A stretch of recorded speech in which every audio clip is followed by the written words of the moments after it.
The secret to reigning in life. Isn't that really what most people are concerned with? Is how can I succeed with God in my life, and how does He do it in my life?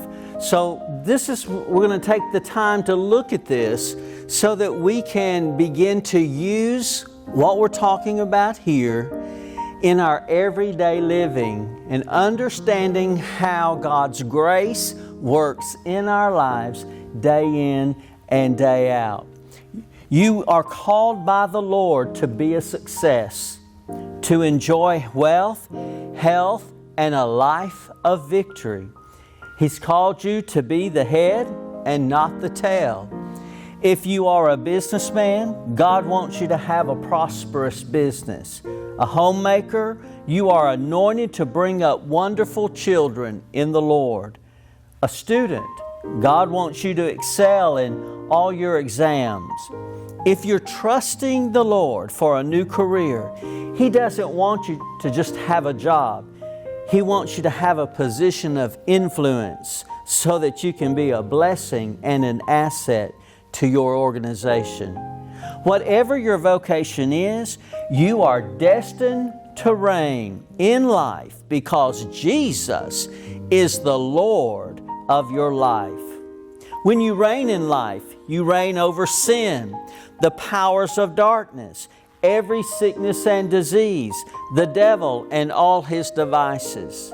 The power to reign does not depend on your family background, your educational qualifications, how you look, or how much savings you have in your bank account. The power to reign is based entirely on Jesus and Him alone. This is not a cliche from some self-help book on positive thinking. The declaration that you will reign is based on a promise that's been recorded in all eternity in Romans chapter 5 and verse 17. For if by one man's offense death reigned by one, much more they which receive abundance of grace and the gift of righteousness shall reign in life by one, Jesus Christ.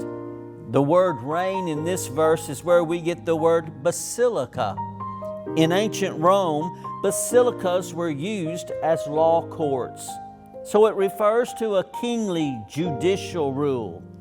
In other words, to reign here is to reign in life as a king, to have kingly rule and to possess kingly dominion. If you're living a life of defeat and being defeated by sin, guilt, condemnation, sickness, anxiety attacks, finances, and broken relationships, you're not living the life God intended for you based on the authority of God's Word. You are destined to reign in life as a king, to have kingly dominion over all your challenges and circumstances. You're called to be above them all and not trampled by them.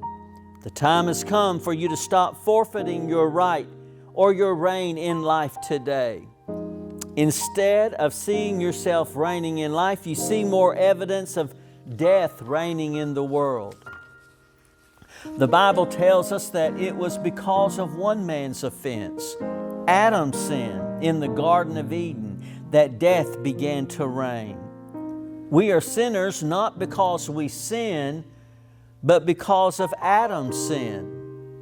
Many believers still think they become sinners by committing sin. But that's not what the Word of God says. We are sinners because of what Adam did.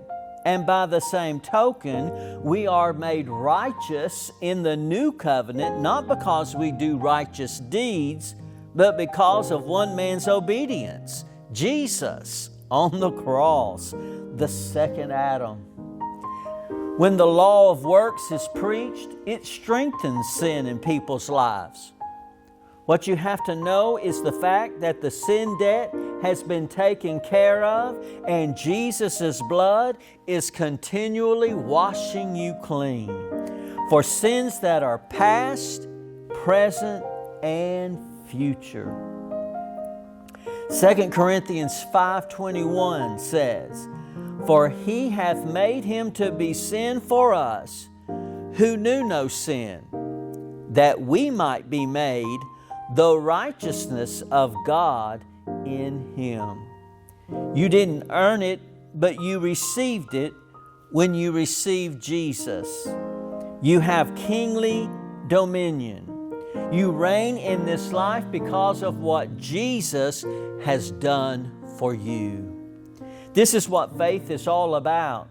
The fact that you look to righteousness. You've been made righteous, and you know by His Word that you have peace, which is wholeness and completeness. Nothing missing and nothing broken. In righteousness, you find that God first loved you. He cares about you and watches over you. He's cut a covenant with you so that you will reign in this life.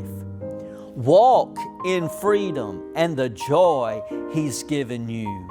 Joy is a fruit of the Spirit, and the joy of the Lord is your strength. When you make Jesus the Lord of your life, you receive an abundance of grace and the gift of righteousness. Then you begin to walk in a place of peace.